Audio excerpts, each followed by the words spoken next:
Welcome back. My name is Joe Isaac.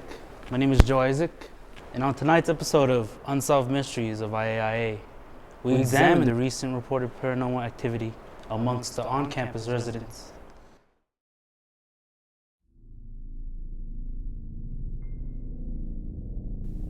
My name is Grafe.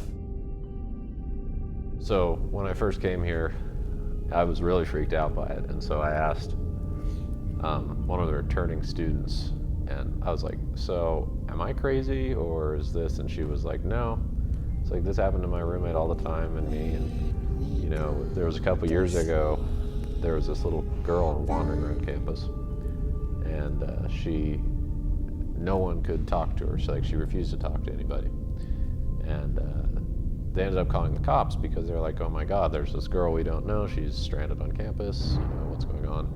So the cops came, they put her in the car, the cop car, went out to take like notes, say, okay, what did you see, blah, blah, blah, just normal stuff. And when they returned back to the car, the girl had turned into a little mud doll that was about this big. And I forgot about the story for a while, and then I remembered it this semester because there was this little mud owl that was on the building for like a week. And like a lot of the stories here revolve around these giant 7-foot owls or whatever. So it's, you know, there's just a lot of spirits here, you know, and I think a lot of different ones that kind of clash with each other. So the other thing that happened was like right in this area, and I usually always try and find a place on campus where I can, you know, call my friends or call my parents or call whoever I need to call without having, you know, my roommate or whoever's around there. I was in this room, I'd been talking on the phone with my best friend in Arizona for like an hour, and I was feeling really creeped out.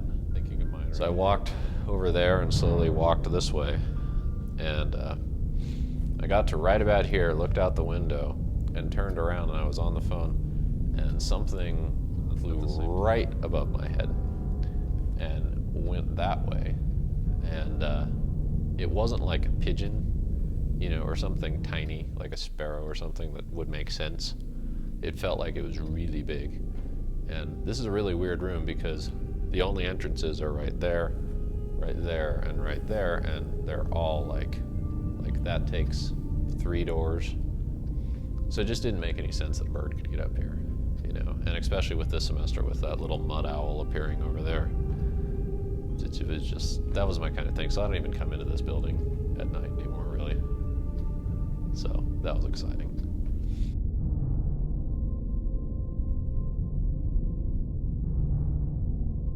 So I'm Megan Harris, and my ghost experience was in the Mac lab while I was editing one of my films for Moving Images.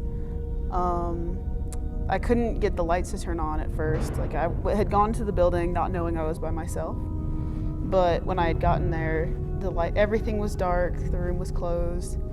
And when I had opened it up, I just couldn't get the lights to turn on with the switch. And then I tried to get the motion sensors moving, but nothing would come on. And the door stop wasn't there either. So I didn't want to close the door and lock myself in.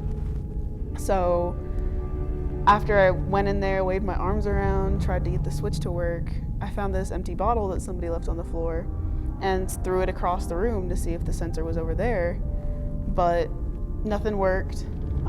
So I picked all my stuff back up and I turned around to leave, and then the lights went. Then I sat at a computer and tried to get, you know, all my stuff taken care of. I sat there for like 3 hours, had the whole thing just about finished. And suddenly the computer just stops working, everything stops moving, and I just hear this really weird, faint whisper almost. And then the computer just starts screaming at me, and the monitor, everything is on it, is shaking and changing colors and stuff. So I like ran out, it like left all my stuff and ran, and then got the security. And then when we came back to turn the computer back off, the noise had changed from being a scream to like just being some computer noises. And after he had left, I just went to the next computer and tried to start over again because nothing had saved. But then I hear more like faint whispers, and I look over and the bottle that I threw across the room was standing up right next to me, and so I just quit for the night and left. It's still really spooky. Like, I don't like going in there alone. It's just like going to the Mac lab is dreadful enough, but like now it's like when people start to leave and I like think I'm gonna be by myself, I just like freak out a little bit, but I just like get the work done as fast as possible.